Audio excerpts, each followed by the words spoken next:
أشهد أن لا إله إلا الله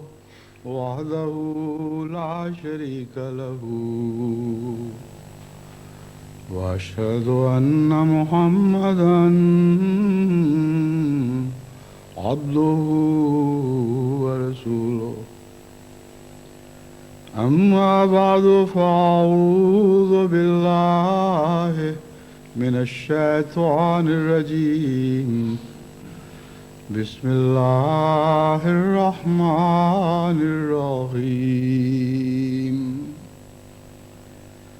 الحمد لله رب العالمين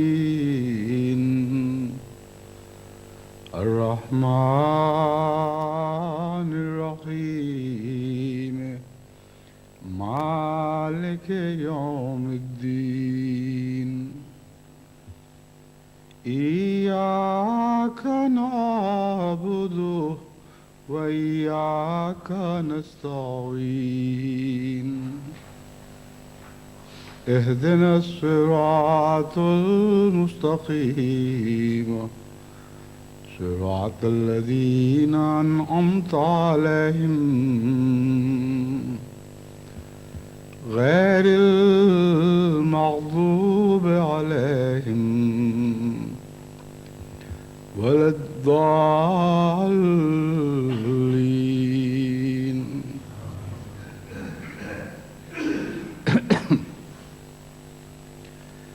اسلام کا کوئی وطن نہیں ہے اور ہر وطن اسلام کا ہے. اس بنیادی اور نہ تبدیل ہونے والے روشن اصول کو بھلا کر بسا اوقات دنیا کے مختلف امتحانوں اور ابتلاؤں کے وقت بعض ملکوں کے مسلمان غلطی کرتے ہیں اور اس کے نتیجے میں خود بھی تکلیف اٹھاتے ہیں اور اسلام کی بدنامی کا بھی موجب بنتے ہیں. اسی کے نتیجے میں یہ سوال پیدا ہوتا ہے کہ تم اپنی وفاداریوں کا تعین کرو اور بہت سے ممالک جہاں بھاری اکثریت غیر مسلموں کی ہے وہ اپنے ملک کی مسلمان اقلیت سے یہ سوال کرتے ہیں کہ ہمیں تم یہ واضح طور پر بتا دو کہ تم پہلے اسلام کے وفادار ہو یا پہلے وطن کے. حالانکہ امر واقعہ یہ ہے کہ جیسا کہ میں نے بیان کیا ہے اسلام کا کوئی وطن نہیں اور ہر وطن اسلام کا ہے. اس حقیقت میں بہت ہی گہرے حکمتوں کے راز پوشیدہ ہیں اور ایک بات جو کھل کر انسان کے سامنے ابھرتی ہے وہ یہ ہے کہ کہیں دنیا میں اسلام اور وطنیت کا تصادم نہیں ہو سکتا. یعنی ان اسلام کے سچے اصولوں کا جو عالمی ہیں ان کا عالم کے کسی حصے سے تصادم ممکن ہی نہیں ہے کیونکہ کل کا جز سے تصادم عقلاً قابل فہم نہیں. یعنی محالات میں سے ہے، ایسی چیز جو ہو سکتی ہی نہیں. اگر اسلام کا بعض خطہ ارض کے بسنے والوں سے تصادم ہو تو اسلام ان کا مذہب نہیں بن سکتا. اسلام ان کے لیے رحمت کا پیغام نہیں. اسلام یہ دعویٰ نہیں کر سکتا کہ میری آغوش میں تمہارے لیے بھی امن ہے. اس ملک کے باشندے یہ کہہ سکتے ہیں کہ ہاں اہل عرب کے لیے تمہاری آغوش میں امن ہوگا یا اہل انڈونیشیا کے لیے یا اہل ملائیشیا کے لیے یا اہل پاکستان کے لیے، لیکن ہمارے لیے تمہارے پاس کوئی امن نہیں کیونکہ تم ہماری وطنیت کے مخالف ہو. بس یہ ایک بنیادی واضح حقیقت ہے جسے بدقسمتی سے بعض دفعہ مسلمان بھلا بیٹھتے ہیں اور اسلامی قومیتوں کے تصور کو ابھارتے ہیں اور اس طرح مسلمان اور غیر مسلم کو ایک دوسرے سے برسر پیکار کر دیتے ہیں. امر واقعہ یہ ہے کہ ہم نے سب دنیا کے دل جیتنے ہیں اور دل متصادم ہونے سے نہیں جیتے جاتے بلکہ پیغام کی لڑائی بالکل اور ماحول میں اور کیفیت سے لڑی جاتی ہے۔ پیغام کی لڑائی میں تو ایسے اصول کار فرما ہوتے ہیں جن کا دنیا کی لڑائیوں سے کوئی دور کا بھی تعلق نہیں ہوتا، اور مختلف انبیاء کو اللہ تعالیٰ نے مختلف وقتوں میں مختلف اصول سکھائے جو دنیا کی جنگوں پر اطلاق پا ہی نہیں سکتے۔ مثلا حضرت عیسیٰ علیہ السلام نے عیسائیوں کو جو ہتھیار تھمایا، ان کے ہاتھ میں جو ہتھیار پکڑایا، وہ یہ تھا کہ اگر تمہارے ایک گال پر کوئی تماچا مارتا ہے تو دوسرا گال بھی اس کے سامنے کر دو۔ وہ جنگ جس جنگ کا یہ اسلوب بیان کیا جا رہا تھا، وہ جہاد جس کے لیے یہ ہتھیار عیسائیوں کو عطا کیا جا رہا تھا، وہ روحانی جنگ تھی۔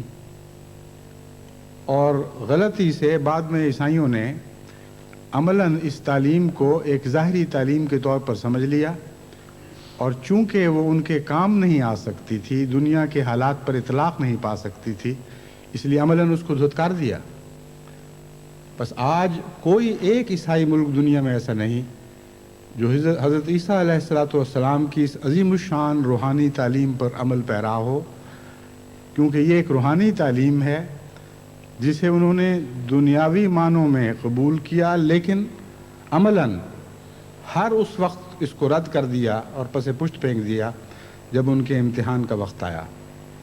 آج بھی یہی کیفیت ہے۔ پس مذہب کا تعلق روحانی دنیا سے ہے، اور اس کی تعلیمات کی جنگ روحانی اصطلاحوں میں لڑی جاتی ہے۔ جب یہ کہا جاتا ہے کہ اسلام کو اس غرض سے پیدا کیا گیا تاکہ تمام دنیا کے دوسرے ادیان پر یہ غالب آ جائے، تو اس کا مفہوم ہرگز یہ نہیں کہ تلوار ہاتھ میں پکڑو، یعنی مسلمانوں کو یہ تعلیم ہو کہ تم تلوار ہاتھ میں پکڑو اور تمام دنیا میں انکار کرنے والوں کی گردنیں کاٹتے پھرو، اور جو تسلیم کرے اور سر جھکا دے صرف اسی کو امن کا پیغام دو، باقی سب کے لیے تم جنگ اور فساد کا پیغام بن جاؤ۔ یہ نہ عقل کے مطابق بات ہے، نہ عملاً دنیا میں ایسا ہو سکتا ہے، نہ کبھی ہوا ہے۔ اس لیے جماعت احمدیہ کو اس اصول کو ہمیشہ پیش نظر رکھنا چاہیے کہ جب ہم مقابلے کی اور جہاد کی اور تمام بنی نوع انسان پر اسلام کو غالب کرنے کی باتیں کرتے ہیں تو قرآن اور محمد مصطفیٰ صلی اللہ علیہ وآلہ وسلم کی اصطلاحوں میں باتیں کرتے ہیں، اور دنیا کی اصطلاحوں سے ان کا کوئی تعلق نہیں۔ یہی وجہ ہے کہ آج کے ابتلا کے وقت وہ مسلمان جو ان باتوں کو نہیں سمجھ سکے، نہ سمجھ سکتے ہیں کیونکہ ان کے رہنما ان کو غلط تعلیم دیتے ہیں، وہ جگہ جگہ اپنے آپ کو مشکل میں مبتلا دیکھ رہے ہیں، اور دن بدن ان کی حالت خراب ہو رہی ہے۔ مختلف ممالک میں کمزور اقلیتیں ہیں، اور اسلام کی تعلیم کو غلط پیش کرنے کے نتیجے میں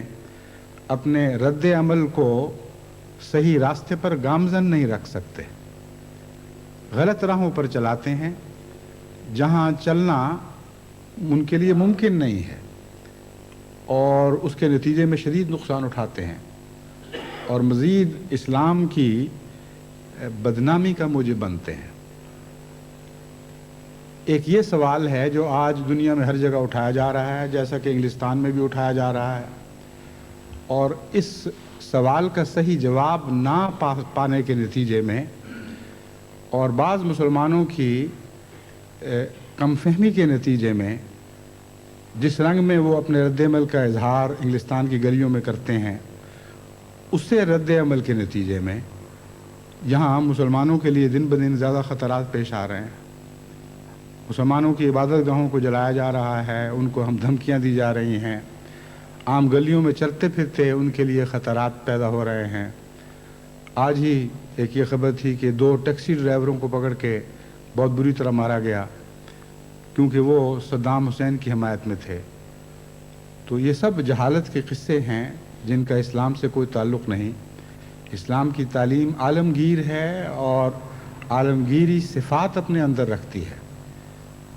اور اپنی اندرونی طاقت کے لحاظ سے غالب آنے والی تعلیم ہے جسے کوئی دنیا میں شکست نہیں دے سکتا۔ اور کوئی اس پر اعتراض کرنے کی مجال نہیں رکھتا، اس لیے کہ یہ سچائی پر مبنی ہے۔ بس جماعت احمدیہ کو ہر ابتلا کے وقت یا ویسے بھی اپنے طبی رد عمل کا گہری نظر سے مطالعہ کرتے رہنا چاہیے۔ جب بھی ماحول میں ہجان ہو اس وقت انسان کا دل بھی ہجان پذیر ہو جاتا ہے، انسان کے دل میں بھی ارتعاش پیدا ہو جاتا ہے۔ وہ وقت ہوتا ہے اپنی جانچ کا اور یہ معلوم کرنے کا کہ میں اسلام کے راستے پر ہوں یا کسی اور راستے پر ہوں۔ خواہ انفرادی اختلافات کے وقت دل میں ارتعاش پیدا ہو یا قومی اختلافات کے وقت دل میں ارتعاش پیدا ہو، وہ وقت ارتعاش کا ایسا وقت ہے جب کہ مومن اپنے ایمان کی پہچان کر سکتا ہے، اپنے دل کے آئینے میں خدا سے اپنے تعلق کو دیکھ سکتا ہے۔ بس آج تمام دنیا میں جماعت احمدیہ کو ایسا رد عمل دکھانا چاہیے جس رد عمل میں ایک انگریز احمدی بھی بلا تردد یہ کہتے ہوئے شریک ہو سکتا ہے کہ یہ سچائی کی تعلیم ہے اور میری قومی وفاداری سے اس کے تصادم کا کوئی سوال نہیں، اور افریقہ کے احمدی بھی یہ کہتے ہوئے اس رد عمل میں شریک ہو سکتا ہے کہ یہ بین الاقوامی سچائی کی تعلیم ہے اور میرے ملک سے اس کے تصادم کا کوئی تعلق نہیں۔ قرضی کے مشرق اور مغرب کے بسنے والے تمام بنی نوع انسان اگر فی الحقیقت ایک تعلیم پر اکٹھے ہو سکتے ہیں تو وہ اسلام ہی کی تعلیم ہے، کیونکہ یہ وطنیت سے بالا ہے اور وطنیت سے متصادم نہیں ہے، کیونکہ سچائی وطنیت سے متصادم نہیں ہو سکتی۔ اگر وطنیت کا غلط تصور ہے تو سچائی کے آئینے میں وہ تصور غلط ثابت کیا جا سکتا ہے۔ اس لیے جب میں کہتا ہوں کہ اسلام کی تعلیم وطنیت سے متصادم نہیں ہے، اس سے ٹکراتی نہیں ہے، تو اس کا ہرگز یہ مطلب نہیں کہ دنیا کے ہر ملک میں ان کی وطنیت کا تصور اسلام سے متصادم نہیں ہو سکتا۔ بعض ملکوں کے وطنیت کے تصور ہی ٹیڑھے ہوتے ہیں، ان کی تعریف ہی مختلف ہوتی ہے۔ جیسا کہ آج دنیا کے اکثر ممالک میں انصاف کی تعریف بدل گئی ہے، وفا کی تعریف بدل گئی ہے۔ وطنیت کے معنی ہیں سچ ہو یا جھوٹ ہو اپنے ملک کے ساتھ وفا کرو، خواہ اس کے نتیجے میں انسان کی اعلیٰ قدروں سے بے وفائی ہو اور خدا کی اس تعلیم سے بے وفائی ہو جو ہر انسان کی فطرت میں ودیعت فرمائی گئی ہے۔ اگر یہ وطنیت کی تعریف ہے تو پھر اسلام ضرور اس سے متصادم ہے، لیکن ان معنوں میں متصادم ہے کہ اس تعلیم کو درست کرے گا، اور خواہ اس درستی کی راہ میں کتنی ہی قربانیاں پیش کرنی پڑیں، جب تک بنی نوع انسان فطرت کے مطابق سیدھے اور صاف نہیں ہو جاتے اور ان کی فطرت خدا کے حضور لبیک نہیں کہتی، اس وقت تک اس دائرے میں اسلام کا ان غلط تعریفوں سے تصادم رہے گا۔ اور یہ ایک ایسا تصادم ہے جس میں اسلام کو اپنی تائید میں ہر وطن سے اٹھتی ہوئی آواز معلوم سنائی دے گی۔ آج بھی جو حالات دنیا میں گزر رہے ہیں ان میں جماعت احمدیہ جو موقف اختیار کر رہی ہے، بین ہی اس موقف کی تائید میں ہر ملک سے تائید اٹھ رہی ہے، تائید کی آوازیں اٹھ رہی ہیں۔ مجھے ابھی 2 دن پہلے ایک بڑے مغربی ملک کی طرف کے ہمارے ایک احمدی نے یہ مطلع کیا، بلکہ استفسار کیا، پوچھا مجھ سے کہ یہاں ایک بہت ہی مشہور مبصر اور بڑا ہی بااثر مبصر ہے، اس نے موجودہ حالات پر جو تبصرہ کیا ہے یوں لگتا ہے اس نے آپ کا خطبہ پڑھ کر یا خطبات پڑھ کر تمام وہ نکات قبول کر لیے ہیں جو آپ نے پیش کیے۔ تو بتائیں کوئی آپ نے ان کو ساتھ رابطہ کیا تھا یا کسی احمدی نے اس کے ساتھ رابطہ کیا ہے؟ اور ایک جگہ سے نہیں اور بھی کئی جگہوں سے اس قسم کے خطوط ملے۔ بظاہر یہ میرے خطبات کو ایک خراج تحسین ہے، مگر میں جاہل نہیں ہوں کہ بے وجہ ایسی حمد کو اپنا بیٹھوں جو میرے ساتھ تعلق نہیں رکھتی، بلکہ اسلام سے تعلق رکھتی ہے۔ تعریف کے لائق خدا ہے اور خدا کا بھیجا ہوا دین ہے، اور یہ اس تعلیم کی سچائی اور عظمت کا ثبوت ہے۔ ہاں، میرے لیے ایک صداقت کی پہچان کی کسوٹی ضرور بن گئی۔ یہ بات میرے لیے ان معنوں میں اطمینان کا موجب بنی کہ مجھے مزید یقین ہو گیا کہ جو بھی میرے تبصرے ہیں ان حالات پر وہ اللہ تعالیٰ کی تعلیم کے مطابق ہیں، ورنہ فطرت انسانی اس طرح بیک آواز مختلف ممالک سے اس کی تائید میں تبصرے نہ کرتی اور تقریر اور تحریر کے ذریعے اس تعلیم کی تائید نہ کرتی۔ بس مسلمانوں کے لیے ایک بہت کڑا وقت ہے۔ اس کڑے وقت میں اپنے جذبات اور رد عمل اور خیالات کی حفاظت کریں اور اسلام کے پرامن دائرے سے باہر نہ جانے دیں، کیونکہ جہاں بھی آپ نے اسلام کے دائرے سے باہر قدم رکھا وہیں آپ کے لیے خطرات پیش ہوں گے۔ دوسرا سوال اس دور میں جہاد کے متعلق بار بار اٹھایا جا رہا ہے، اور مختلف ممالک سے احمدی مجھ سے سوال کرتے ہیں کہ بتائیں ہم کیا جواب دیں۔ یہ لڑائی اسلامی تعریف کے مطابق جہاد یعنی ہولی وار ہے یا نہیں؟ اس کا جواب میں اس خطبے کے ذریعے دیتا ہوں، کیونکہ ہر شخص کو خطوط میں تفصیل سے سمجھایا نہیں جا سکتا۔ جہاں تک اسلام کے تصور جہاد کی تعریف کا تعلق ہے، یہ سب سے کامل تعریف سورہ حج میں پیش فرمائی گئی ہے، اس آیت میں جس کا میں نے بارہا پہلے بھی ذکر کیا، اس پہ تبصرہ کیا۔ اذن للذین یقاتلون بانہم ظلموا، ان لوگوں کو اجازت دی جاتی ہے کہ وہ اپنے لڑنے والوں کے خلاف تلوار اٹھائیں، ان کے خلاف تلوار اٹھائیں جنہوں نے تلوار اٹھانے میں پہل کی ہے، اور کسی جائز وجہ سے نہیں بلکہ وہ مظلوم ہیں۔ اسی طرح یہ آیت اس مضمون کو آگے بڑھاتی چلی جاتی ہے، اور جہاد کی اس سے زیادہ خوبصورت اور کامل تعریف ممکن نہیں ہے۔ اس تعریف کو اگر ہم موجودہ صورتحال پر اطلاق کر کے دیکھیں تو ہرگز اسلامی ایمانوں میں یہ جہاد نہیں ہے، ایک سیاسی لڑائی ہے، اور ہر سیاسی لڑائی خواہ وہ مسلمان اور مسلمان کے مخالف کے درمیان ہو یا مسلمان اور مسلمان کے درمیان ہو، وہ جہاد نہیں بن جایا کرتی۔ در حقیقت بعض لوگ حق کی لڑائی کو جہاد سمجھ لیتے ہیں، اور چونکہ ہر فریق یہ سمجھتا ہے کہ میں حق پر ہوں، اس لیے وہ اعلان کر دیتا ہے کہ یہ لڑائی خدا کے نام پر ہے، سچائی کی خاطر ہے، اس لیے جہاد ہے۔ یہ ایک ثانوی تعریف تو ہوگی جہاد کی، مگر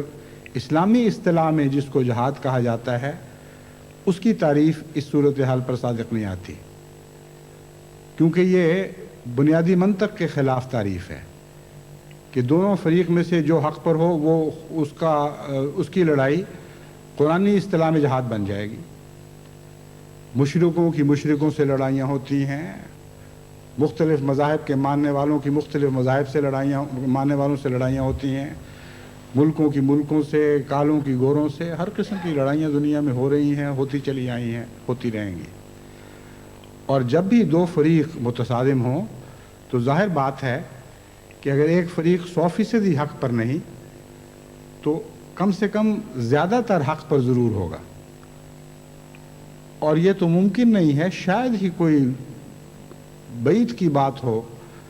کہ کبھی دونوں کا برابر قصور ہو یا دونوں برابر سچے ہوں۔ بالعموم ایک فریق مظلوم ہوتا ہے اور ایک ظالم ہوتا ہے،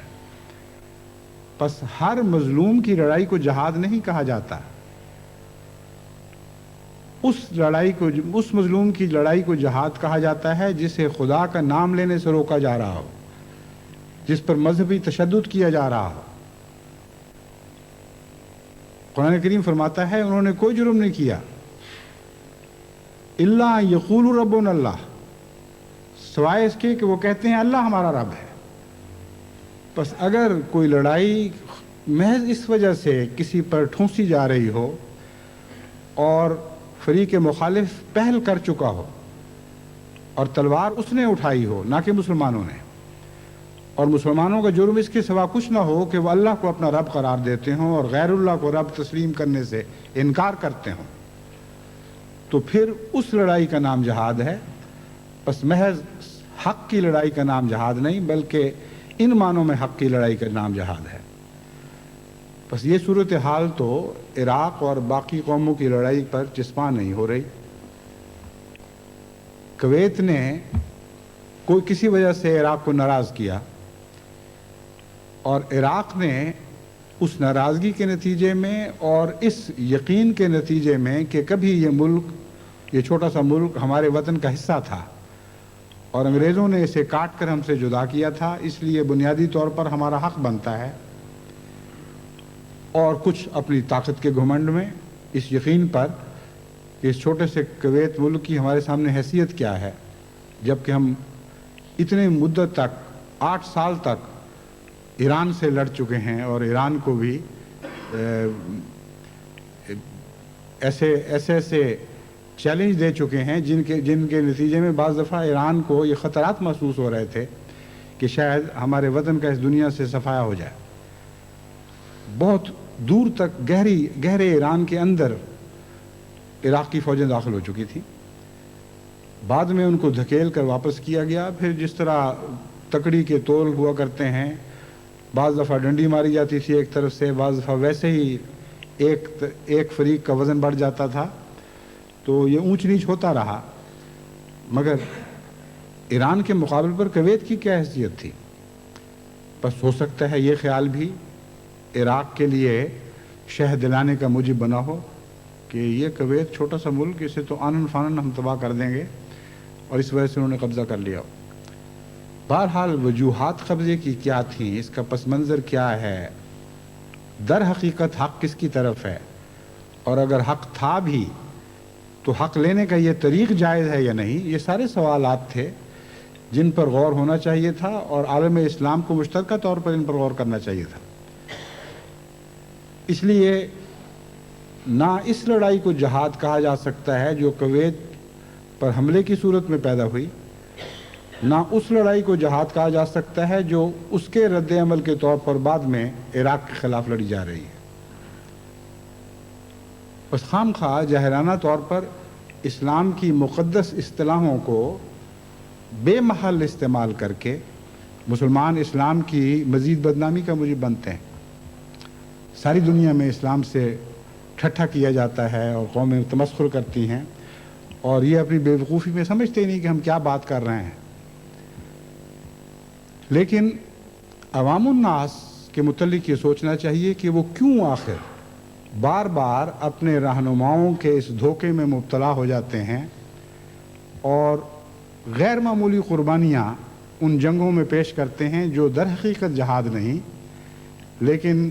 انہیں جہاد قرار دیا جا رہا ہے۔ کوئی گہری اس کی وجہ ہے، کوئی در حقیقت اس کے اندر ایک راز ہے جس کو معلوم کرنا چاہیے، اور اگر ہم اس راز کو سمجھ رہے ہیں تو یہ بھی سمجھ جائیں گے کہ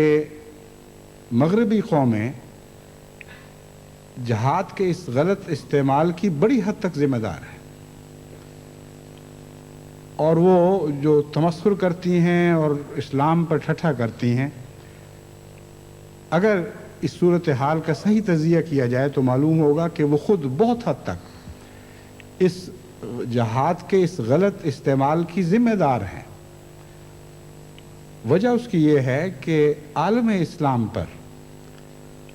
گزشتہ کئی صدیوں سے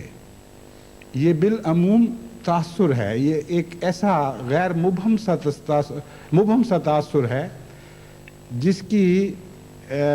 معین پہچان ہر شخص نہیں کر سکتا۔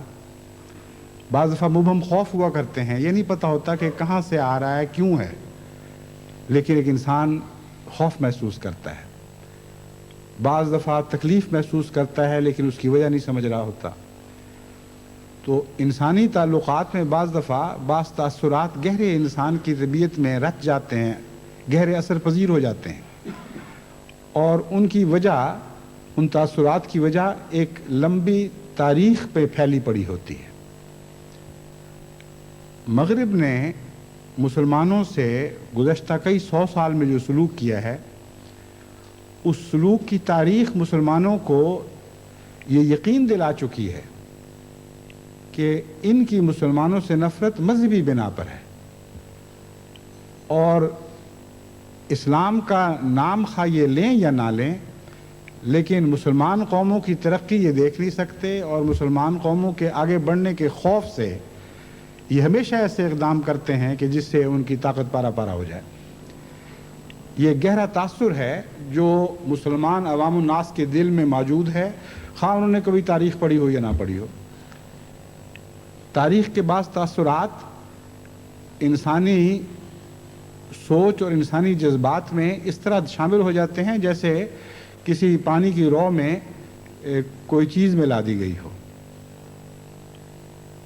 وہ ہاتھ نہ دیکھا ہو کسی نے جس نے وہ چیز ملائی ہے، لیکن پانی کے چکھنے سے اس چیز کا اثر معلوم کیا جا سکتا ہے۔ پس عامت المسلمین دل میں یہ یقین رکھتے ہیں، اور اس لمبے تاریخی تجربے کے نتیجے میں یہ یقین ان کے دل میں جاگزین ہو چکا ہے کہ یہ قومیں ہر مشکل کے وقت ہماری مخالفت کریں گی اور ایسے اقدامات کریں گی جس سے عالم اسلام کو نقصان پہنچے۔ اس تاثر کو حالیہ اختلاف کے دوران بھی اور اس سے پہلے بھی سب سے زیادہ تقویت امریکہ کے سلوک نے دی ہے، یعنی اس تاثر کو تقویت دینے کا بڑا ذمہ دار امریکہ ہے۔ مثلا اسرائیل کا مسلمان علاقے میں قیام امریکہ کی طاقت استعمال ہوئی ہے، اس لیے بڑا ذمہ دار، لیکن یہ شوشہ برطانیہ نے چھوڑا تھا اور برطانیہ کے دماغ کی پیداوار ہے۔ جب بھی لڑائیاں ہوتی ہیں اس وقت کچھ مخفی معاہدے کر لیے جاتے ہیں بعض لوگوں کے ساتھ، اور یہود سے اس زمانے میں برطانیہ نے یہ معاہدہ کیا تھا کہ ہم تمہیں عربوں کے دل میں جگہ عطا کریں گے جہاں تمہارا ایک آزاد ملک قائم کیا جائے گا، اور داؤد کی حکومت کے نام پر پھر تم وہاں بیٹھ کر تمام عرب پر بھی اثر انداز ہوگے اور تمام دنیا پر بھی اثر انداز ہوگے۔ ان الفاظ میں یہ معاہدہ نہیں ہوا ہوگا، یقیناً نہیں ہوا ہوگا، یقین نہیں ہوا، مگر اس معاہدے کے وقت یہود کو یہی پیغام مل رہا تھا، کیونکہ یہ ان کی خواب تھی جو پوری ہو رہی تھی۔ یونائٹڈ نیشنز کے نام پر اسے نافذ کیا گیا، اور سب سے بڑا کردار امریکہ نے اس میں ادا کیا۔ ایک چیز جو مجھے آج تک تعجب میں ڈالتی ہے وہ یہ ہے کہ کیوں اس بنیادی سوال کو نہیں اٹھایا گیا کہ کیا یونائٹڈ نیشنز کو یہ حق حاصل ہے کہ دنیا میں ایک نیا ملک پیدا کریں؟ ملکوں کا قیام تو ایک تاریخی ورثہ ہے جو از خود چلا آیا ہے۔ یونائٹڈ نیشنز کا اختیار تو ان ملکوں تک تھا جو ملک موجود تھے اور اس میں بطوری طور پر شامل ہوئے۔ نہ کوئی ایسی دنیا کا چارٹر تھا جسے دنیا کا چارٹر تھا جسے سب دنیا نے قبول کر لیا ہو کہ یونائٹڈ نیشنز میں کوئی شامل ہو یا نہ ہو اس کا اثر اس پر پڑے گا، اور نہ یہ کسی نے قبول کیا کہ یونائٹڈ نیشنز کو ہم تمام دنیا کی برادری کے طور پر اجتماعی طور پر یہ حق دیتے ہیں کہ جب چاہے کسی ملک کو پیدا کر دے، جب چاہے کسی ملک کو مٹا دے۔ تو جو حق یونائٹڈ نیشنز کو نہیں تھا، اس ناحق کو استعمال کرتے ہوئے، یعنی حق اگر نہیں تھا تو جو بھی تھا ناحق تھا، انہوں نے ایک ملک کو پیدا کیا، اس لیے اس ملک کے پیدا ہونے کا کوئی جواز نہیں۔ اور اس میں سب سے بڑا بھیانک اور جابرانہ کردار امریکہ نے ادا کیا ہے۔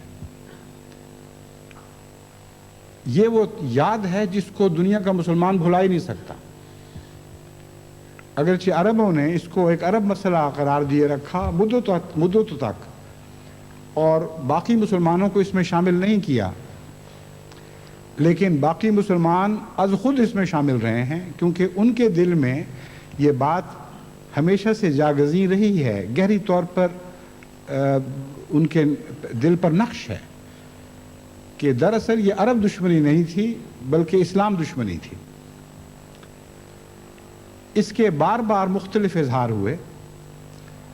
مثلا اسرائیل نے بعض دفعہ فلسطینیوں پر ایسے بھیانک مظالم کیے ہیں کہ ان کے تصور سے بھی انسان کے رونگٹے کھڑے ہو جاتے ہیں، دل خون کے آنسو ہوتا ہے۔ عورتوں، بچوں، مردوں، بوڑھوں کو اس طرح تحقیق کیا ہے کہ ایک کیمپ میں ایک بھی زندہ روح نہیں چھوڑی، دودھ پیتے بچے کو بھی ذبح کیا گیا، لیکن نہ تمام دنیا کی قوموں کے کانوں پہ کوئی جوں رینگی، نہ امریکہ کی غیرت بھڑکی، بلکہ جب بھی یونائٹڈ نیشنز میں اس کے خلاف کوئی سخت ریزولوشن پاس کرنے کی کوشش کی گئی، ہمیشہ امریکہ اس میں مزاحم ہوا، اور یہ ایک لمبی تاریخ ہے۔ اب یہاں یہ بھی سوال اٹھتا ہے کہ وہ یونائٹڈ نیشنز یعنی اقوام متحدہ اس نام کی مستحق بھی ہے کہ نہیں، جس میں صرف 5 قوموں کو دنیا کی تقدیر کا فیصلہ کرنے کا حق ہو، یعنی وہ مستقل ممبر جن کو ویٹو کرنے کا حق ہے، اور اگر سارے عالم کی رائے بھی متفق ہو جائے تو اس ایک ملک کو یہ حق ہو کہ اس رائے کو رد کر دے، تو عملاً وہ ایک ملک دنیا بن جائے گا اس وقت۔ اور عملاً موجودہ فیصلے کے پیچھے یہی بات کار فرما ہے۔ جب صدر بش یہ تحدی کے ساتھ اعلان کرتے ہیں کہ عراق کی کیا مجال ہے کہ تمام دنیا کی رائے سے ٹکر لے، تو امر واقعہ یہ ہر آدمی سمجھتا ہے کہ دنیا کی رائے سے مراد امریکہ کی رائے یا صدر بش کی رائے ہے، اور اس تحدی میں ایسا تکبر پایا جاتا ہے کہ اس سے طبیعتوں میں منافرت پیدا ہوتی ہے۔ اور جب ان کے یہود کے ساتھ اور اسرائیل کے ساتھ تعلقات پر مسلمان نظر ڈالتے ہیں تو وہ سوائے اس کے کوئی اور نتیجہ نکال ہی نہیں سکتے کہ عراق نے غلطی کی یا نہیں کی۔ عراق کے خلاف جو انتقامی کارروائی کی جا رہی ہے یہ صرف اسرائیل کی خاطر ہے۔ یہ وہ ان کہی باتیں ہیں، یہ تجزیے کے بغیر دل میں جمے ہوئے نقوش ہیں، جن کے نتیجے میں مسلمان عوام یہ سمجھتے ہیں کہ در حقیقت یہ اسلام کی دشمنی کے نتیجے میں سب کچھ ہو رہا ہے۔ اسرائیل کو یہ حق ہوتا ہے کہ وہ عراق میں جہاز بھجوا کر ان کے نیوکلیئر پلانٹ پر حملہ کرے اور اسے برباد کر دے۔ یہ کس نے فیصلہ دیا تھا کہ نیوکلیئر پلانٹ یعنی وہ کارخانہ ایٹم بم کی خاطر بنایا جا رہا تھا اور عام پرامن مقاصد کے لیے نہیں تھا؟ کس یونائٹڈ نیشنز نے یہ اختیار اسرائیل کو دیا تھا کہ یہ فیصلہ بھی کرے اور پھر اس کو مٹانے کا اقدام بھی خود کرے؟ اس وقت تو دنیا میں کسی نے یہ اعلان نہیں کیا کہ اس عراق کو یہ حق حاصل ہے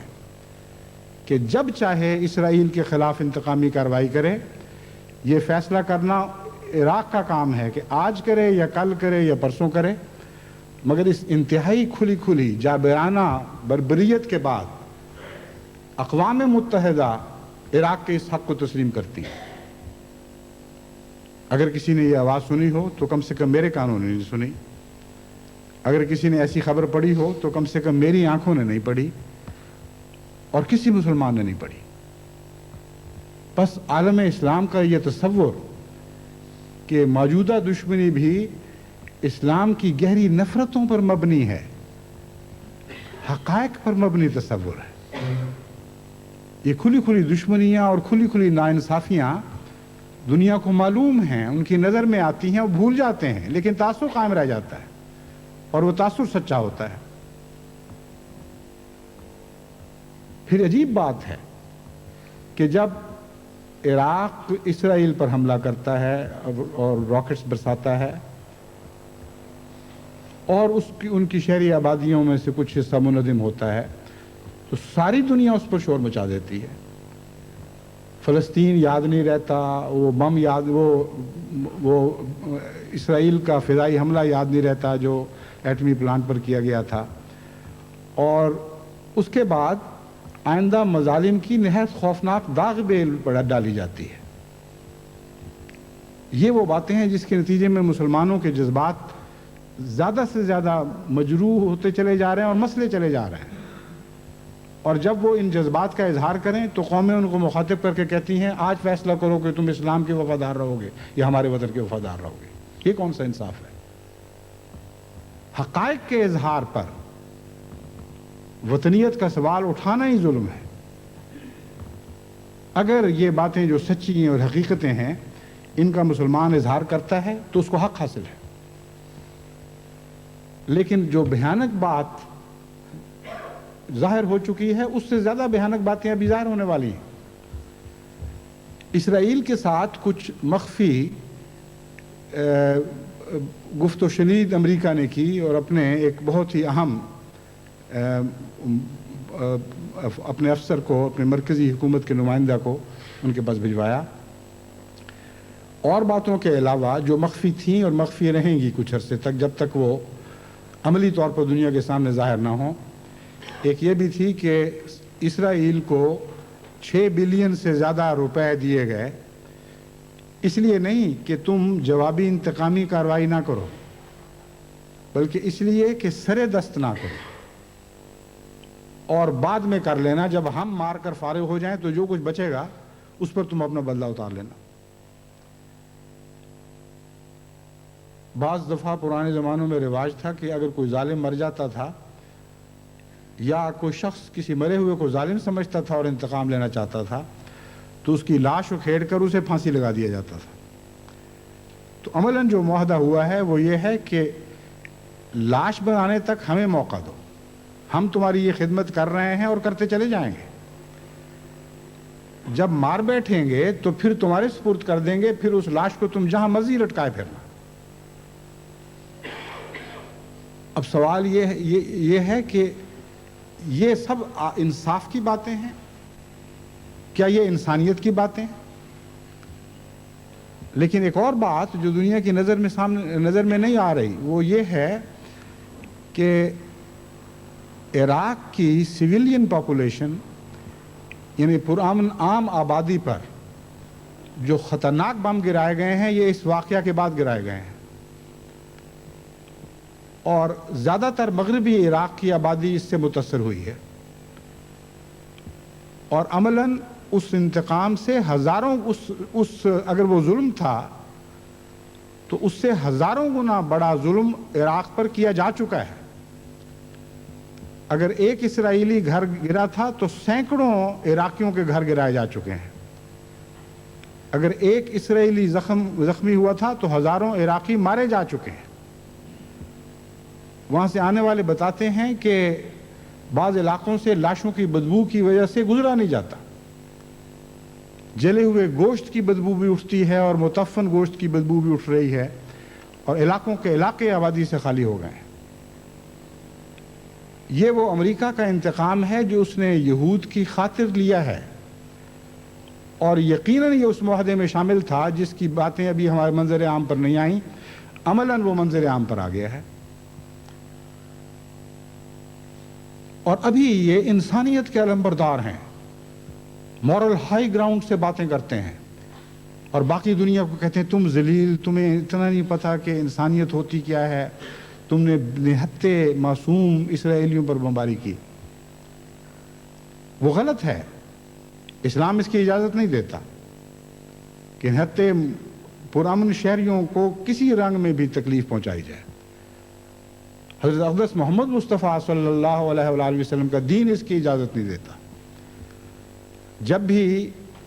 بعض علاقوں میں جہاد یعنی تلوار کا جہاد ہوا کرتا تھا تو آپ افواج کو بھیجنے سے پہلے ان کو جو تفصیل سے اور تاکید سے ہدایت فرمایا کرتے تھے اس میں ایک یہ بھی ہدایت تھی کہ کہ شہریوں کو، بوڑھوں کو، عورتوں کو اور بچوں کو ہرگز تہ تیغ نہیں کرنا، ان کو کوئی نقصان نہیں پہنچانا۔ بس فی الحقیقت یہ صحیح اسلامی تعلیم حضرت محمد مصطفیٰ صلی اللہ علیہ وآلہ وسلم کی نصیحتوں اور آپ کی سنت سے ملتی ہے، اور یہ وہ تعلیم ہے۔ بس میں یہ نہیں کہتا کہ عراق نے درست کیا، مگر میں یہ ضرور کہتا ہوں کہ اگر عراق نے غلط بھی کیا تو ان دنیا کے قواعد اور دستور کے مطابق جن کے تم علمبردار بنے ہوئے ہو، عراق کی اس کارروائی کو ایک جوابی کارروائی تصور کرنا چاہیے تھا۔ وہ اسرائیل میں بسنے والے مسلمان جن پر آئے دن گولیاں چلائی جاتی ہیں اور نہتوں کو تہ تیغ کیا جاتا ہے اور گولیوں کا نشانہ بنایا جاتا ہے، اگر ان کا انتقام لیا جائے تو تم یہ نہیں کہتے کہ یہ انتقام ہے اور جائز ہے، تم یہ کہتے ہو کہ یہ سراسر غیر منصفانہ بہیمانہ ظلم ہے اور زیادتی ہے جس کا بدلہ لینے کا اسرائیل کو حق ہے، اور پھر مخفی معاہدے ان سے یہ کرتے ہو کہ ہم تمہیں روپیہ بھی دیں گے اور تمہاری خاطر ایسے خوفناک مظالم ان پر کریں گے کہ تمہارے دل ٹھنڈے ہوں گے، اور جو کچھ بھی ان معصوم لوگوں کا بچ رہے گا وہ تمہارے سپرد کر دیں گے کہ جاؤ اور ان کو جو کچھ رہ گیا ہے اس کو ملیا میٹ کر دو، یا ان کے مردوں کی لاشیں لٹکا کر ان سے اپنا انتقام لو اور اپنے سینے ٹھنڈے کرو۔ اور پھر ان کے پیش کردہ اخلاق کے اس قدر یہ شدید منافی باتیں ہیں، جن اخلاق کا یہ ڈھنڈورا پیٹتے ہیں خود ان کے مخالف ہیں، جو پروپیگنڈا دنیا میں کر رہے ہیں خود اس کو پروپیگنڈے کو جھٹلانے والی باتیں ہیں۔ پروپیگنڈا یہ کر رہے ہیں کہ صدر صدام ایک نہایت ہی خوفناک جابر ہے، ہم اس کو سزا اس لیے دے رہے ہیں کہ اس نے خود اپنے ملک کے باشندوں کو زبردستی غلام بنایا ہوا ہے، ہم اس کو سزا اس لیے دے رہے ہیں کہ اپنے ملک کے باشندوں پر ظلم اور تشدد کر رہا ہے، اور ان کی رہائی کی خاطر ہم صدر صدام کے خلاف ہیں، نہ کہ اہل عراق کے خلاف، اور سزا کن معصوموں کو دے رہے ہیں جن پر ان کے بیان کے مطابق مسلسل سال ہا سال سے صدر صدام تشدد کرتا چلا جا رہا ہے اور مظالم توڑتا چلا جا رہا ہے۔ ان معصوم عورتوں اور بچوں کا کیا قصور ہے جو تمہارے بیان کے مطابق پہلے ہی مظلوم ہیں، جن کی آزادی کے نام پر تم نے یہ جنگ شروع کی ہوئی ہے، کہ ان کو اس جرم کی سزا دو جو تمہارے نزدیک صدر صدام نے اسرائیل کے خلاف جس جرم کا ارتکاب کیا، اور ایسی سزا دو کہ یہود کی تاریخ میں بھی ایسے خوفناک انتقام کی مثالیں نہ ملیں۔ تمہیں یہ کیا حق ہے کہ عیسائیت کی معصوم تعلیم کو داغدار کرو، اور عیسائیت کی تعلیم کو، عیسائیت کی تاریخ کو بھی اسی طرح انتقام کے ظلم سے خون آلود کر دو جس طرح یہود کی تاریخ ہمیشہ خون آلود رہی ہے۔ بس یہ ساری غیر منصفانہ باتیں ہیں، عدل کے خلاف باتیں ہیں، تقوی کے خلاف باتیں ہیں، جن کے خلاف مسلمان کے دل میں ایک رد عمل ہے۔ اس کے باوجود وہ جن ملکوں میں رہتا ہے اس کا پرامن شہری ہے، اس کے باوجود کہ وہ اس بات پر آمادہ ہے کہ ملک کا قانون توڑے بغیر صرف ظلم کے خلاف احتجاج کی آواز بلند کرے، اس کو غدار قرار دیا جاتا ہے اور اس کے خلاف مہم چلائی جاتی ہے۔ یہ کون سا انصاف ہے؟ مجھ سے ایک احمدی نے سوال کیا فون پر کہ میرا بی بی سی کے ساتھ یا کسی اور ٹیلی ویژن کے ساتھ انٹرویو ہونے والا ہے، وہ مجھ سے پوچھتے ہیں کہ تمہارا کیا رد عمل ہے، کیا تبصرہ ہے ان حالات پر، بتائیں میں کیا جواب دوں۔ میں نے کہا تم یہ جواب دو کہ جو ٹونی بین کا تبصرہ ہے میرا بین ہی وہی تبصرہ ہے۔ جب میرے دل کی صحیح آواز وہ منصف مزاج انگریز بلند کر رہا ہے تو مجھے کیا ضرورت ہے اس آواز کو خود بلند کرنے کی، کیونکہ جب میں کروں گا تو تم مجھے غدار قرار دو گے، جب ٹونی بین کرے گا تو تم اسے غدار قرار دینے کی ضرورت نہیں کر سکتے۔ بس جو باتیں ہو رہی ہیں انصاف کے خلاف ہو رہی ہیں، تقوی کے خلاف ہو رہی ہیں، کوئی قانون نہیں ہے، کوئی اصول نہیں ہے، کوئی ہائی مارل گراؤنڈ نہیں ہے۔ بلکہ اخلاقی انحطاط میں تحت الثری تک پہنچے ہوئے لوگ ہیں۔ بس یہ وہ صورتحال ہے جو درست اور تقوی پر مبنی صورتحال ہے، مگر اس کے باوجود کسی مسلمان عالم کو اور کسی مسلمان بادشاہ کو حق نہیں ہے کہ ان لڑائیوں کو اسلامی جہاد قرار دے۔ لیکن مسلمان عوام کو جب جہاد کے نام پر بلایا جائے گا تو اس لیے لبیک کہیں گے کہ وہ دل سے جانتے ہیں، اور بار بار ان کا کردار یہ ثابت کرتا چلا جا رہا ہے کہ ان لڑائیوں کے پس منظر میں اسلام کی دشمنی ضرور موجود ہے۔ بس وہ معصوم جہاں مارے جائیں گے، میں یقین رکھتا ہوں کہ خدا کی رحمت ان سے رحم کا سلوک فرمائے گی، اور اگر اسلام کی کامل تعریف کی روح سے وہ شہید قرار نہیں بھی دیے جا سکتے تو چونکہ اسلام کی دشمنی میں ان سے ظلم ہوئے ہیں اس لیے اللہ تعالیٰ ان سے رحمت اور مغفرت کا سلوک کرے گا۔ لیکن پھر بھی میں اس بات کا اعادہ کرتا ہوں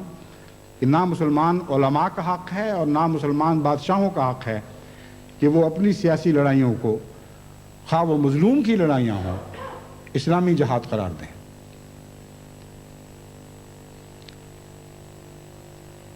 دراصل اسلام کی دشمنی آج کل، جیسا کہ میں نے بیان کیا، ظاہر و باہر ہو رہی ہے، ہوتی چلی جا رہی ہے، اور منہ سے کوئی کچھ کہے، در حقیقت دل کی آواز مختلف بہانوں کے ساتھ اٹھی جاتی ہے اور زبان پر بھی آئی جاتی ہے۔ اور جہاں تک عمل کا تعلق ہے، وہ میں نے بیان کیا ہے کہ ایسی مکروہ عملی تصویریں بنائی جا رہی ہیں جو خون کا رنگ رکھتی ہیں اور نفرت کے برش سے بنائی جا رہی ہیں، اور اسلام کی نفرت کا برش ان کے خد و خال بناتا چلا جا رہا ہے، اور وہ دنیا کے سامنے کھل کر تصویریں ابھرتی چلی جا رہی ہیں۔ اس کے نتیجے میں اور جو کچھ بھی ہو، امن بہرحال قائم نہیں ہو سکتا، کیونکہ یہ بنیادی اصول کبھی دنیا میں کوئی تبدیل نہیں کر سکا کہ نفرتیں نفرتوں کے بچے پیدا کرتی ہیں۔ اس لیے ابھی سے یہ بیٹھے ہوئے یہ منصوبے بنا رہے ہیں کہ کس طرح اس جنگ کے اختتام پر اس خطہ ارض میں، جسے مشرق وسطیٰ کا نام دیا جاتا ہے، امن کا قیام کریں گے۔ یہ محض خواب و خیال کی جاہلانہ باتیں ہیں۔ جہاں نفرتوں کے بیج اتنے گہرے بو دیے گئے ہوں، وہاں سے نفرتیں ہی اگیں گی۔ جہاں جنگ کے بیج بو دیے گئے ہوں، وہاں جنگیں ہی اگیں گی، اور یہ ہو نہیں سکتا کہ ان نفرتوں کے نتیجے میں محبتیں پیدا ہونی شروع ہو جائیں اور جنگ کے نتیجے میں امن کی فصلیں کاٹنے لگو۔ بس آج نہیں تو کل یہ دیکھیں گے کہ جو اقدامات یہ آج کر رہے ہیں ہمیشہ کے لیے دنیا کے امن کو تباہ کر رہے ہیں، اور جو مجرم ہے خدا اس کو سزا دے گا، کیونکہ انسان تو بے اختیار ہے۔ جماعت احمدیہ کسی قومی تعصب میں مبتلا ہو کر کسی خیال کا اظہار نہیں کرتی، نہ تعصب میں مبتلا ہو سکتی ہے، کیونکہ ہمارے دل توحید نے سیدھے کر دیے ہیں، کوئی کجی ان میں نہیں چھوڑی۔ ہماری وفا توحید کے ساتھ ہے، اور توحید جس کے دل میں جاگزی ہو جائے اور گڑ جائے، اس کے دل میں عصبیتیں جگہ پا ہی نہیں سکتی۔ یہ دو چیزیں ایک سینے میں اکٹھی نہیں ہو سکتی۔ توحید تو عالم کو، کل عالم کو اکٹھا کرنے والی طاقت ہے۔ توحید جس سینے میں سما جائے، اس میں کوئی عصبیت جگہ نہیں پا سکتی۔ یہ ایک بنیادی غیر مبدل قانون ہے۔ اس لیے میں جماعت احمدیہ کی طرف سے یہ اعلان کرتا ہوں کہ ہمارے تبصروں میں خواہ کیسی ہی تلخی ہو، وہ حق پر مبنی تبصرے ہوں گے، اور آج نہیں تو کل دنیا ہماری تائید کرے گی کہ ہاں تم نے حق کی صدا بلند کی تھی، اور اس میں کوئی تعصب کا شائبہ تک باقی نہیں تھا۔ لیکن اس کے علاوہ بھی بعض باتیں ہیں جس کی وجہ سے طبیعتوں پہ سخت انقباض بھی ہے اور بے قراری پائی جاتی ہے۔ وہ ان کا متکبرانہ رویہ ہے۔ خاص طور پر امریکہ کے صدر جب بات کرتے ہیں عراق کے متعلق یا دوسرے ان قوموں کے متعلق جو ان سے تعاون نہ کر رہی ہوں، تو یوں لگتا ہے جیسے دنیا میں خدا اتر آیا ہے اور خدا بات کر رہا ہے، اور جو موحد ہو وہ تکبر کے سامنے سر جھکا ہی نہیں سکتا۔ شرک کی مختلف قسمیں ہیں، لیکن سب سے زیادہ مکروہ اور قابل نفرت شکل تکبر ہے۔ بس تکبر کے خلاف آواز بلند کرنا توحید کا موحد کا اولین فریضہ ہے، اور جماعت احمدیہ دنیا میں کے موحدین میں صف اول کی موحد جماعت ہے، بلکہ توحید کی علم بردار جماعت ہے۔ توحید کا جھنڈا آج جماعت احمدیہ کے ہاتھوں میں تھمایا گیا ہے، اس لیے ہم ہر شرک کے خلاف آواز بلند کریں گے، ہر تکبر کے خلاف آواز بلند کریں گے، اور دنیا کا کوئی خوف ہماری اس آواز کا گلا نہیں گھونٹ سکتا، کیونکہ وہ مصنوعی خدا جو دنیا کی تقدیر پر قابض ہونے کی کوشش کرتے ہیں، ان کے سامنے سر جھکانا اور موحد ہونا بیک وقت ممکن ہی نہیں۔ بعض احمدی جب میں ایسے تبصرے کرتا ہوں تو مجھے لکھتے ہیں کہ ہمیں آپ کی فکر پیدا ہوتی ہے، آپ کیوں ایسی باتیں کرتے ہیں؟ میں ان کو یاد دلاتا ہوں کہ میں اس لیے ایسی باتیں کرتا ہوں کہ میرے آقا اور مولا حضرت محمد مصطفیٰ صلی اللہ علیہ وسلم بھی ایسی باتیں کیا کرتے تھے۔ جب آپ نے توحید کے حق میں آواز بلند کی تو مکہ کیا تمام دنیا آپ کی مخالف تھی، آپ کی منتیں کی گئیں، آپ کو سمجھایا گیا کہ کیوں اپنی جان کو خطرے میں ڈالتے ہیں، آپ کو علم نہیں کہ کتنی خوفناک طاقتیں آپ کے خلاف اکٹھی ہو گئی ہیں، لیکن آپ نے ان کو یہی جواب دیا اور ہمیشہ یہ جواب دیا کہ توحید کی راہ میں ہر قربانی کے لیے تیار ہوں، یہی میری زندگی کا مقصد ہے، یہی میرے پیغام کی جان ہے، یہی میرے مذہب کی روح ہے، اس لیے ہر دوسری چیز سے تم مجھے الگ کر سکتے ہو مگر توحید اور توحید کا پیغام پہنچانے سے الگ نہیں کر سکتے۔ اب نے فرمایا کہ تم کیا کہتے ہو، خدا کی قسم اگر سورج کو میرے دائیں ہاتھ پر لا کے رکھ دو اور چاند کو میرے بائیں ہاتھ پر لا کے رکھ دو، تب بھی میں ان کو رد کر دوں گا اور توحید کا دامن کبھی نہیں چھوڑوں گا۔ بس مجھے کس بات سے ڈراتے ہیں؟ امریکہ کی طاقت ہو یا یہود کی طاقت ہو یا انگریز کی طاقت ہو یا تمام دنیا کی اجتماعی طاقتیں ہوں، اگر توحید کی آواز بلند کرتے ہوئے میں پارا پارا بھی ہو جاؤں تو خدا کی قسم میرے جسم کا ذرہ ذرہ یہ اعلان کرے گا کہ فزت برب الکعبۃ، فزت برب الکعبۃ۔ میں خدا کعبہ کی قسم کھا کے کہتا ہوں کہ میں کامیاب ہو گیا ہوں، اور یہی وہ آواز ہے جو آج تمام دنیا کے احمدیوں کے دلوں سے اور ان کے جسموں، ان کے ذرے ذرے سے اٹھنی چاہیے۔ کیا پروگرام ہے اور کن طاقتوں پر یہ بھروسہ کیے ہوئے ہیں؟ ڈیزرٹ سٹارم کی باتیں کرتے ہیں، یعنی صحراؤں کا ایک طوفان ہے جو دشمن کو ہلاک اور ملیے میٹ کر دے گا۔ یہ نہیں جانتے کہ طوفانوں کی باغیں بھی خدا کے ہاتھ میں ہوتی ہیں۔ میں نہیں جانتا کہ خدا کی تقدیر کیا فیصلہ کرے گی، مگر یہ ضرور جانتا ہوں کہ خدا کی تقدیر جو بھی فیصلہ کرے گی وہ بالآخر وہ تکبروں کو ہلاک کرنے کا موجب بنے گا۔ آج نہیں تو کل یہ تکبر ملیا میٹ کیے جائیں گے، کیونکہ وہ بادشاہت جو آسمان پر ہے اسی خدا کی وہ بادشاہت زمین پر ضرور قائم ہو کے رہے گی۔ بس آج نہیں اور نہیں تو کل، کل نہیں تو پرسوں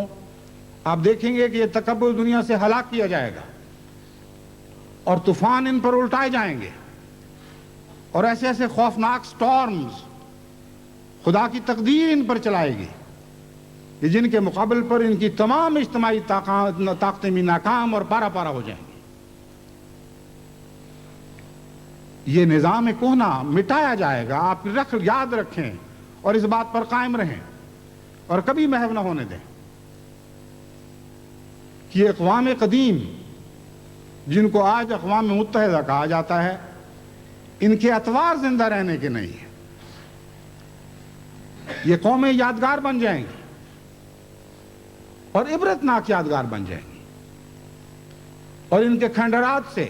آپ ہیں اے توحید کے پرستاروں، وہ آپ ہیں جو نئی عمارتیں تعمیر کریں گے۔ نئی اقوام متحدہ کی عظیم الشان فلک بوس عمارتیں تعمیر کرنے والے تم ہو اے مسیح محمدی کے غلاموں، جن کے سپرد یہ کام کیا گیا ہے۔ بس تم دیکھو گے، آج نہیں تو کل دیکھو گے۔ اگر تم نہیں دیکھو گے تو تمہاری نسلیں دیکھیں گی، اگر کل تمہاری نسلیں نہیں دیکھیں گی تو پرسوں ان کی نسلیں دیکھیں گی۔ مگر یہ خدا کی منہ کی باتیں ہیں اور اس کی تقدیر کی تحریریں ہیں جنہیں دنیا میں کوئی مٹا نہیں سکتا۔ آپ وہ مزدور ہیں جنہوں نے وہ نئی عمارتیں تعمیر کرنی ہیں۔ نئی اقوام متحدہ کی بنیادیں تو ڈالی جا چکی ہیں، آسمان پر پڑ چکی ہیں، ان کی عمارتوں کو آپ نے بلند کرنا ہے۔ بس ان دو مقدس مزدوروں کو کبھی دل سے محو نہ کرنا جن کا نام ابراہیم اور اسماعیل تھا، اور ہمیشہ یاد رکھنا اور اپنی نسلوں کو نصیحتیں کرتے چلے جانا کہ اے خدا کی راہ کے مزدوروں، اسی تقوی اور سچائی اور خلوص کے ساتھ، اسی توحید کے ساتھ وابستہ ہو کر اسے اپنی رگ و پے میں سماعت کرتے ہوئے، اسے اپنی رگ و پا میں سرایت کرتے ہوئے تم اس عظیم الشان تعمیر کے کام کو جاری رکھو گے۔ ایک صدی جاری رکھو گے تو ایک صدی بھی جاری رکھو گے، اگلی صدی بھی جاری رکھو گے، یہاں تک کہ یہ عمارت پایہ تکمیل کو پہنچے گی۔ اس عمارت کی تکمیل کا سہرا، جس کی بنیاد حضرت ابراہیم علیہ السلام نے ڈالی تھی، جن کے ساتھ ان کے بیٹے اسماعیل نے مزدوری کی تھی، خدا کی تقدیر میں ہمارے آقا و مولا حضرت محمد مصطفیٰ صلی اللہ علیہ وآلہ وسلم کے سر پر باندھا جا چکا ہے۔ کوئی نہیں ہے جو اس تقدیر کو بدل سکے۔ ہم تو مزدور ہیں، محمد مصطفیٰ کے قدموں کے غلام، آپ کے خاک پا کے غلام ہیں۔ بس آپ وفا کے ساتھ کام لیں اور نسلاً بعد نسلاً اپنی اولاد کو یہ نصیحت کرتے چلے جائیں کہ تم خدا اور رسول کے مزدوروں کی طرح کام کرتے رہو گے، اپنے خون بھی بہاؤ گے اور پسینے بھی بہاؤ گے، اور کبھی بھی نہ تھکو گے نہ ماندہ ہوگے، یہاں تک کہ خدا کی تقدیر اپنے اس وعدے کو پورا کر دے کہ لِیُظْہِرَہُ عَلَى الدِّینِ کُلِّہِ، کہ محمد مصطفیٰ صلی اللہ علیہ وآلہ وسلم کا دین اس لیے دنیا میں بھیجا گیا تھا کہ تمام ادیان پر غالب آ جائے، اور ایک ہی جھنڈا ہو جو محمد رسول اللہ صلی اللہ علیہ وسلم کا جھنڈا ہو، اور ایک ہی دین ہو جو خدا اور محمد کا دین ہو، اور ایک ہی خدا کی بادشاہ دنیا میں قائم ہو۔ خدا کرے کہ ہم اپنی آنکھوں سے دیکھیں، اگر نہ دیکھ سکیں تو ہماری اولادیں اپنی آنکھوں سے دیکھیں اور ہمیں یاد رکھیں، اور اگر وہ بھی نہ دیکھ سکیں تو ان کی اولادیں اپنی آنکھوں سے دیکھیں۔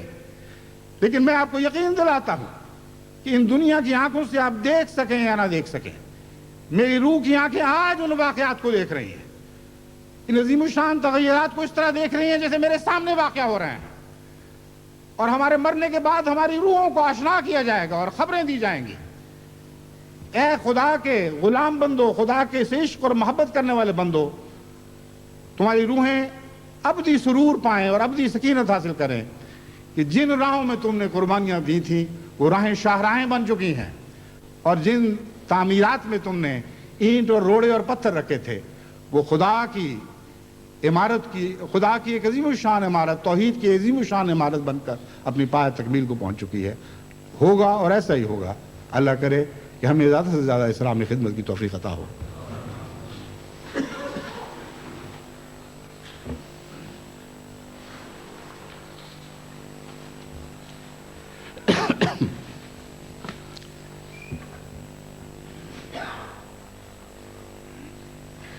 گزشتہ جمعے پہ میں نے اعلان کیا تھا کہ جاپان اور جرمنی اور ماریشس کی جماعتیں براہ راست اس خطبے کو سن رہی ہیں۔ بعد میں مجھے بتایا گیا کہ نیو یارک امریکہ اور بریڈ فورڈ UK اور ڈنمارک کی جماعتیں بھی مواصلاتی ذریعے سے اس خطبے کو براہ راست سن رہی ہیں۔ آج بھی مجھے بتایا گیا ہے کہ موریشس، سویڈن، مانچسٹر اور بریڈ فورڈ اور جرمنی اور جاپان کی جماعتیں، جرمنی میں ہیمبرگ اور فرینکفرٹ شامل ہیں، ان کی جماعتیں براہ راست اس خطبے کو سن رہی ہیں۔ پچھلی دفعہ مجھے یاد نہیں رہا تھا کہ جب یہ سن رہی ہیں تو ان کو براہ راست السلام علیکم کہہ دوں۔ بس اپنی طرف سے بھی اور تمام UK کی احمدیوں کی طرف سے میں آپ تمام احمدی بھائیوں کو السلام علیکم ورحمۃ اللہ وبرکاتہ کو تحفہ پیش کرتا ہوں۔ دعاؤں پر زور دیں. ہماری طاقتوں کی جان دعائیں ہیں، اور جو بھی روحانی انقلاب دنیا میں برپا ہوگا وہ دعاؤں کے ذریعے ہوگا. الحمد للہ نحمدہ ونستعینہ ونستغفرہ ونؤمن بہ ونتوکل علیہ ونعوذ باللہ من شرور انفسنا ومن سیئات اعمالنا. من یہدہ اللہ فلا مضل لہ ومن یضللہ فلا ہادی لہ. ونشهد أن لا إله إلا الله وحده لا شريك له ونشهد أن محمدا عبده ورسوله. عباد الله رحمكم الله إن الله يأمر بالعدل والإحسان وإيتاء ذي القربى وينهى عن الفحشاء والمنكر والبغي يعظكم لعلكم تذكرون. اذكروا الله يذكركم وادعوه يستجب لكم ولذكر الله أكبر.